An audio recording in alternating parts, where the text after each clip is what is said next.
Hey everyone, welcome to another week of Dentistry Unmasked. I'm Pamela Maragliano-Muniz, Chief Editor for Dental Economics. With me, as always, Hey, David Rice, Chief Editor at DentistryIQ. Pam, we've got like an extra winning episode and guest today. So, we do. So, all right, I'm going to take you back to a year. I was invited to an event by 3M, and it was okay. sort of like they were talking about some product launches and trying to get some, opinions from different dentists and whatever. And I met this person who is just like a light. You know, when you meet those people and you like automatically, like you don't even know them, you don't even know anything about them, but you like already love them. And I'm a New Yorker. Like I generally don't like you until I like you. hmm And like Melissa Seibert, I just like loved you when I met you. And I'm so happy to have this time with you today. Thank you for joining us. You guys are so awesome. Speaking of lights, I feel the exact same way about you guys. I've really been looking forward to this. So thank you for the kind words. Awesome. You had her at hello, Melissa. You had me at hello. You did. You did. Well, it's just interesting because your journey is different from a lot of us. And so, I mean, I look at you and you're like beautiful and blonde and like nobody would realize like, no, no, no, this chick could kick your ass. She's in the military, bro. And you're not only, like, so you're doing that, you're seeing patients in the military setting, but you're like out there teaching and you're a mom. Like you do everything. You guys are way too kind. I really appreciate that. I will say, we were talking about this offline. I have a phenomenal spouse. To be really honest, he is an anesthesiologist. But he is so supportive of what I do. He has been my biggest cheerleader. And so I am incredibly grateful for him. I know we were all talking about this, how there's sort of this dynamic of kind of the three of us were kind of a bit type A, and my spouse is incredibly accomplished, but yet so sort of easygoing, so supportive. I do not think any of this would work without him. So thank you. So, okay, so you have, obviously they say it takes a village, but you've done something really special. I know, I don't know a lot. I've never worked in the military. I've never done I don't know anything other than like what I watch on the news. But I can say that even just studying for pros boards, like a lot of the dentists that went through a military-based program, like they have like their own little world and they Mhm. have their own little study guides and they have this own thing. But yet, and you're in practice, you're doing your thing, but you've taken maybe some things that you've learned there or implemented there and you're out there teaching dentists that are probably in private practice. Like, so you've been able to kind of translate some of those maybe strict structural things, and yet you have this whole other way to do that. And so I kind of want to hear like, how did you do that? How'd you make that happen? It's really unique. The genesis behind it all. I Yeah. think I know this is going to sound really weird. And I've never really fully admitted this, but I think in my heart of hearts, what I do like more than anything is the educational component. I really love working with my hands. I love clinical dentistry. I really do. But I think if there wasn't the educational component behind it all, I don't think I would be nearly as fulfilled. I mean, my hats off, seriously, to all the private practitioners out there grinding it out 4 to 5 days a week, hunched over in patient care. Mhm. That is incredible. Truly hats off to them because dentistry is hard manual labor.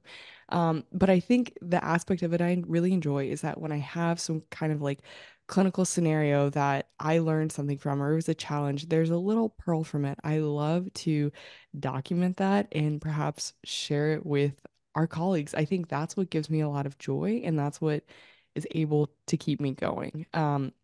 I don't know. I think if there wasn't that aspect of my career, I don't think I'd be nearly as fulfilled and I'd probably be on the road to burnout.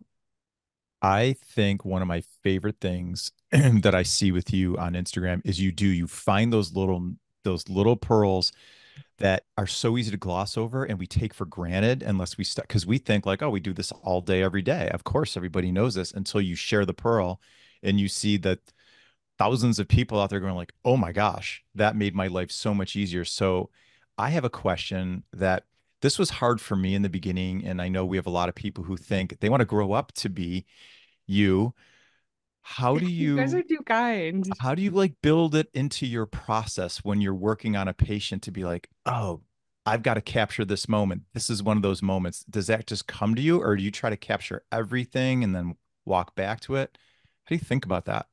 Oh man. Okay, so this is gonna sound kind of like a long-winded answer.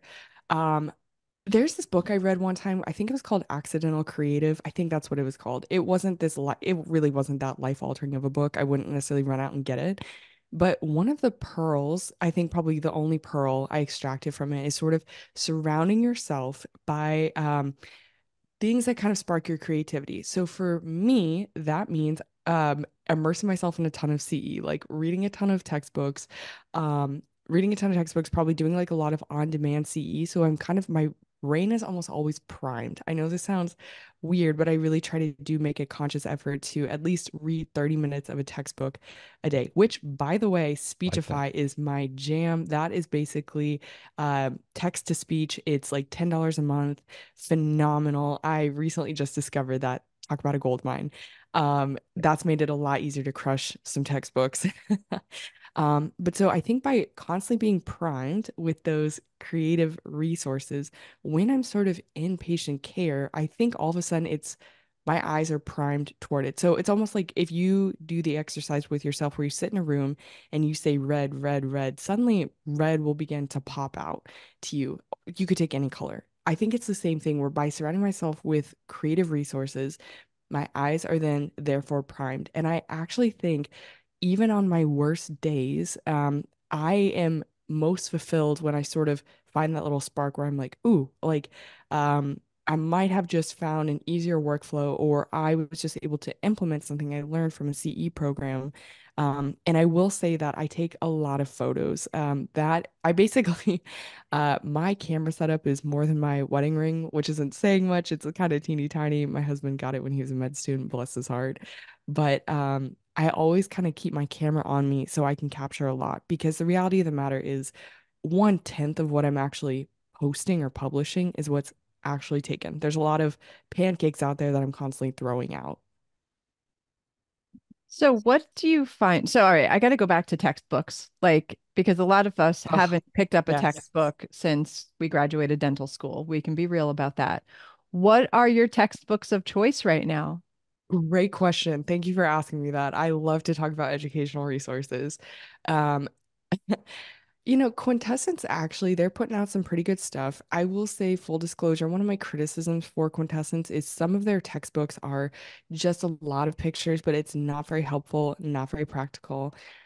Lately, some of the books I've really been enjoying is first of all, the textbook Tissues. That is really good. I do some perio surgeries, and so I love Tissues. That's a phenomenal textbook. That's like a more modern perio textbook. It's a lot of grafting. Dennis Tarnow's single tooth implant is really good.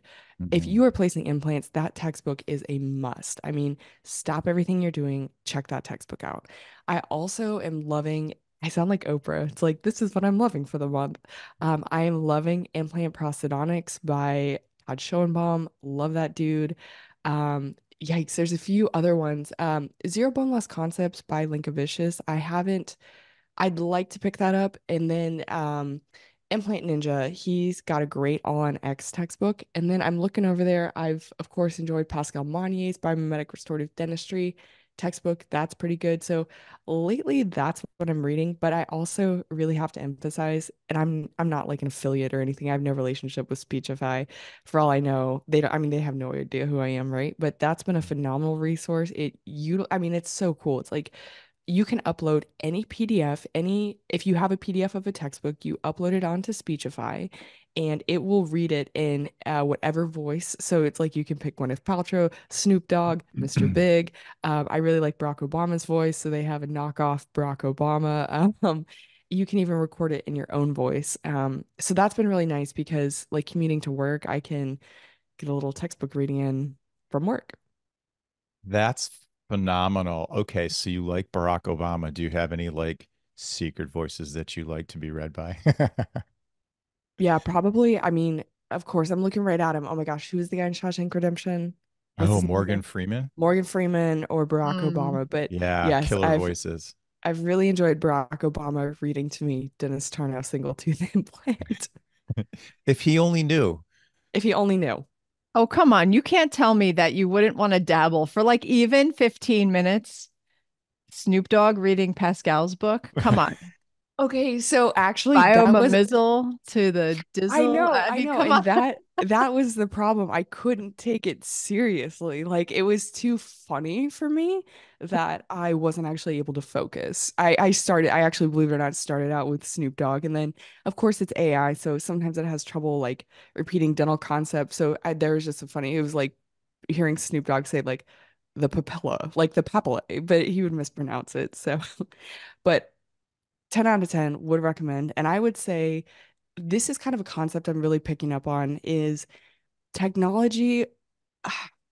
It just makes our lives easier on so many accounts. There's so many things we can now offer our patients, but also we as practitioners can be benefactors of. You also mentioned a lot of photography, and you said your camera setup is pretty extensive. What do you have at your fingertips? So, like what should we have just like right there so we're ready to take a photo? Mhm. Well, I certainly don't mean to act like a camera snob because there are definitely people out there with way bougier setups than I am or I Hmm. have. And to be honest with you, in some regards, there have been plenty of things that I've purchased that it was a waste of money. My husband still laughs at me. I have strobe lights that are sitting in my closet I have not used. But what I will say is this, when it comes to picking the camera body, that's not necessarily where I spend all my money. I got a used 80D Canon from there's if a lot of towns will have a camera store that you can go into and you can buy the used camera body, no shame in the game. Um, though I did spend some money on the lens, the glass, if you will. I did get one of the Canon 100 red ring lenses, macro lenses. And but that has paid for itself time and time again. So no regrets on that. With regards to the flash, I got the Godox twin flash. I have found in my experience personally, Godox, they make really good flashes and they're a lot cheaper than if you were to buy the formal Nikon or formal Canon type of flash. I am definitely pro twin flash rather than ring light flash. In fact, some of the ring light flashes out there in the market can be very expensive, and I don't necessarily think they're going to give you the benefit that you think that they will. The twin flashes that I have are not that far off of the camera lens itself. So, in a sense, it kind of is a glorified ring flash, but it's just as lightweight. I would recommend that. So I would say spend your money on the lens. Second comes the flash, and then there's a lot of acceptable camera bodies. Finally, people get really caught up in the Canon versus Nikon game. I think that, I mean, you're comparing BMW and Mercedes. Like they're both going to be perfectly fine. David, what are Agreed. you? A Canon or a Nikon or an iPhone?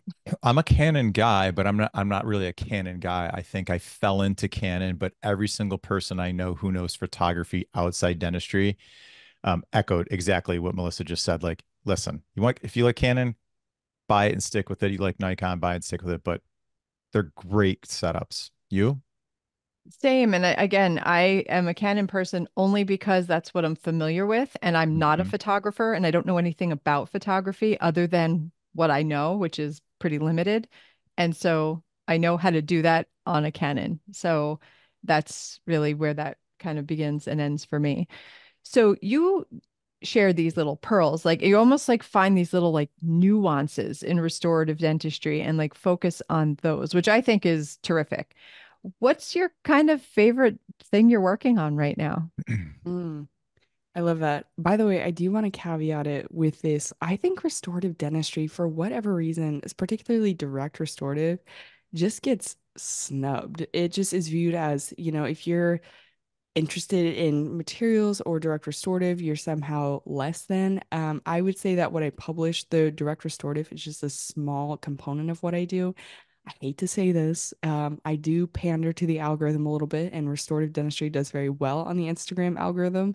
So that's what I've stuck with. People don't really care about a lot of other things. Mhm. But your question was kind of what big project. So can you clarify that a little bit? Do you mean, yeah, do you mind clarifying that a little bit for Yeah, me? like what are you excited about in dentistry right now? Like what procedures are you, kind of like focusing on or trying to grow or trying to get out there and teach?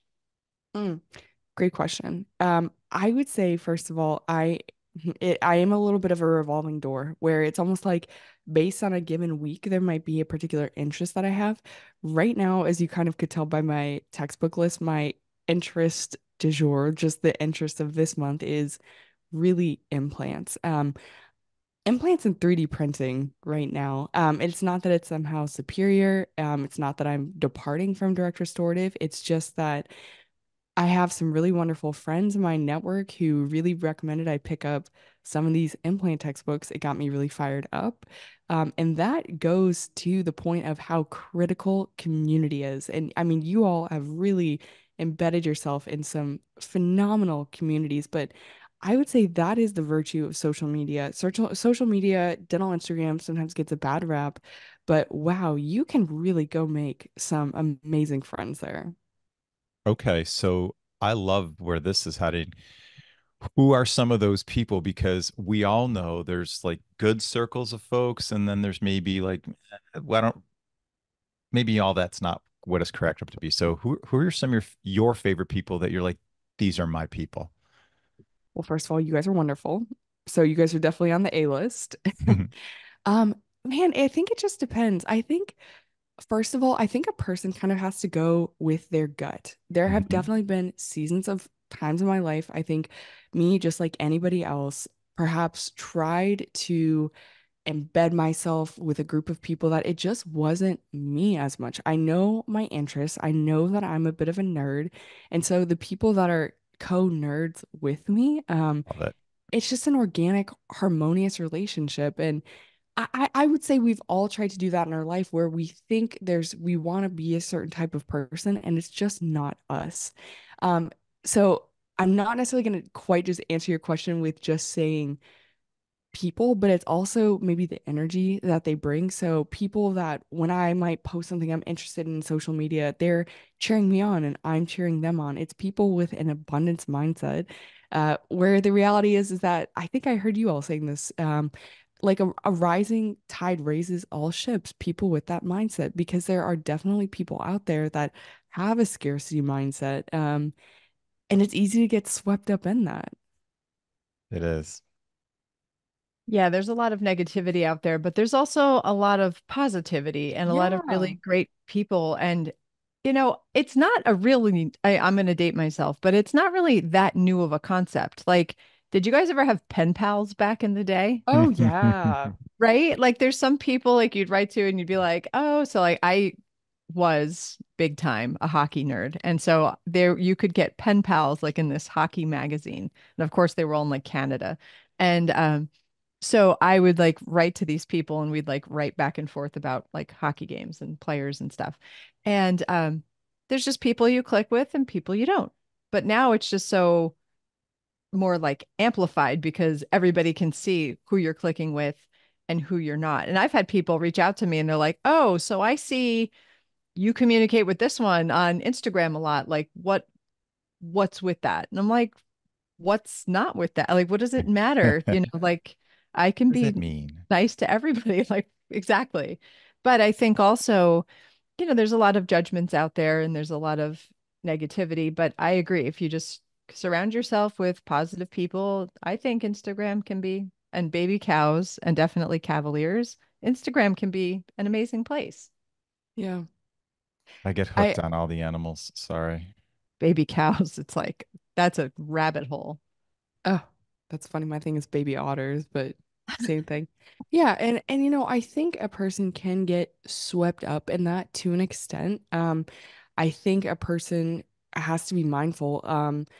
I think there are some people that they're really kind of interested in perhaps social climbing. Like the only people they want to engage with are somebody that they're gonna get something from that relationship. But I think that's kind of a miserable existence. And I'll also say that Instagram can be misleading because I would venture to say I think some of the best clinicians, the people with the most financially successful practices, the most successful practices, people practicing the finest dentistry, are often people that don't necessarily have a name for themselves. So make no mistake, a following does not necessarily equate to success. That's a really, really great point. When I think back to some of my greatest mentors, and someone says, "Well, where do I find them on Instagram or social media?" I'm like, they're They're not not, there. they're not They're there. just, yeah, Yep. it's not their thing. Yeah. Yeah. So I would just say be mindful of that and don't necessarily only chase being associated with certain people. And I think, I hate to say it because you guys are all too aware of this. Manufacturers kind of really like to dig into that and pay attention to that kind of stuff. And I think it's just misleading. I think there's some people that go out of their way perhaps to be associated with certain people, and only those people, and that's kind of too bad. Yeah, and I think you got to, practice what you preach. And I feel like you see out there, there's people that'll be like, oh, I like this composite. This composite's the only one for me because I'm getting paid to say this composite's the only one for me until next week. And then that composite's the only one for you too. Or even worse, this composite's the only one for me. And don't ask me about how many days, hours a week I practice because I don't even practice anyway. So Right. that's just cray cray to me. I don't know. But can we go back for a second? You mentioned implants and 3D printing. And so one of the things I love about you is that like you're always evolving, always growing, always in trying to hone your skills and learn more and then obviously share that information. Thank What you. about implants is kind of, exciting to you to level up? Because we've all learned how to restore an implant. But like what about it is something that is exciting for you? And also, what are you printing? Mm. I guess it's maybe just this beautiful world of how much I don't know. I mean, I don't really know a lot about anything. That's what's really great and exciting is constantly being challenged. I would just say the way I've been trained with implants is I was really trained on how to place them. Like I would say I've gotten quite a bit of experience with placing them under my belt, but I've realized that, hey, like let's pump the brakes a little bit and go back to school and really learn more about implant theory itself. Not just because there's so many different ways we can learn, and so often the way we learn, it's almost like an apprentice type model where the teacher says, do it this way. So then that's how you learn, but you don't necessarily spend the time cracking open those textbooks and learning, just kind of the theory all about it. And again, going back to the Dennis Tarnow single tooth implant book, that's a great book. And many of the principles I've been taught are actually from a lot of the studies that he cites. But I think it's just important. It just fascinates me. Like pretty much everything in dentistry really fascinates me. And so that's what's currently fascinating to me. With regards to 3D printing, I will say this, and I will probably be lambasted by our colleagues, but what I think about 3D printing is that in some regards, the technology is not completely there yet, but it's very conceivable that this is the direction. Additive sort of manufacturing is the direction that we're going, and it might perhaps in a few years from now have a ton of like advanced capabilities that we can leverage. But I will say, um, I do not think that the technology is completely there yet with regards to printing models, printing hard night guards, surgical splints, or surgical guides. In many regards, it's arrived. It's there. We can count on it. When it comes to direct restorations, though, direct and indirect, I think we still are in need of some development. But what is so cool is that how quickly it's evolving. And so I do sort of want to be maybe more so on the forefront of it so that as the technology advances, I'm never really left behind. I mean, there is something to be said for that of a technology has kind of advanced so far that uh, there's too much momentum to stay caught up with it, if that makes any sense. Oh, It does. yeah. And go ahead, Pam. Now, I was going to say, you don't want to be the first one to implement these new technologies, but you certainly don't want to be the last one. And, so being in that sweet spot right in the middle is really where we want to be. And to be honest with you, I appreciate your take on that because I'm kind of with you. I have a printer and, I kind of had these big dreams for it. And those dreams have not come to reality at this moment. Yeah. Yeah, I'm in that camp too, but I would echo what you said too. It's like milling took forever to take it, chairside milling, right? It really never took off quite the way I think the industry side of dentistry thought it would. Lab side for sure, but 3D printing is just this, it's sprinting out of the gate and everybody's going all in on it. So I love the concept of being leading edge and knowing like here's some things it does really, really well right now. And boy, are we learning how to maneuver this technology for the future. And we can still be great at what we do in the interim and not, jump ship on tried and true till it gets there. hmm I really want to caveat that as well. There's a few really critical things that I've learned along the way, and I think you guys would probably agree to this. I think first of all, when it comes to digital workflows, I think digital workflows are very fun. It's very fulfilling for me. But does that mean that I'm getting better outcomes? Not necessarily. There's a lot of caveats that come with that. So I think that's first of all, I think any dentist that's practicing analog type of workflows and they're beating themselves up, stop beating yourself up. It's in many regards, you're not necessarily achieving a superior outcome. I think that's really important because I think the messaging we're hearing is that if you are not digital, you're somehow practicing inferior dentistry. I think the other thing is that I hate to say it, but I think the industry does put a lot of pressure on dentists to really level up their practice, have this sort of fully digital practice. And that's the kind of practice I want to be in, make no mistake. But at the same time, you're not a dinosaur. It's not antiquated. I think there's a lot of industry pressure. And I think, third of all, I think we all have to just be very intellectually honest. I think in some regards, when the industry rolls things out, it's sort of that emperor's new clothes phenomenon where nobody's really talking about it. Nobody's really talking about how, hey, this is perhaps inferior, or maybe this isn't what it's hyped up to be. And we don't want to admit that because we're afraid of sounding like a troglodyte. And then everybody else around us is lying to themselves as well. Like, we need to just be intellectually honest with ourselves and our colleagues. Mic drop. Thank you. It's so true. Sometimes people get so invested in it, they don't see a way out. Yeah. And it wouldn't be that hard to say, you know what? I took a deep dive. It didn't pan out to be what I thought it was going to be. It maybe we'll get there, but it doesn't happen very often in dentistry, that's for sure. Yeah. No, and I still have stone in my practice, and I still have Impergum, and I still have PVS, and I still have pattern resin, and all the things that are analog that have proved tried and true to me. So certainly I feel like there's a time and a place for some things, but Mhm. for me, 100% analog is, kind of just works better in my hands in some instances. And I think that's the honest conversation we need to be having is it all does kind of come down to workflows. What workflow do you enjoy? The one caveat I would say is I do think I am sort of team fully driven implant placement. I do really like that concept of perhaps having printed surgical guides. That's an example of a digital workflow that I would say perhaps I think we can achieve very predictable outcomes for our patient, but we need to just be honest with ourselves and say, hey, if a fully analog office can readily achieve many of the same outcomes that a fully digital, it comes down to what workflow do you enjoy and do you derive satisfaction from? But And let's what be textbooks are real. you reading?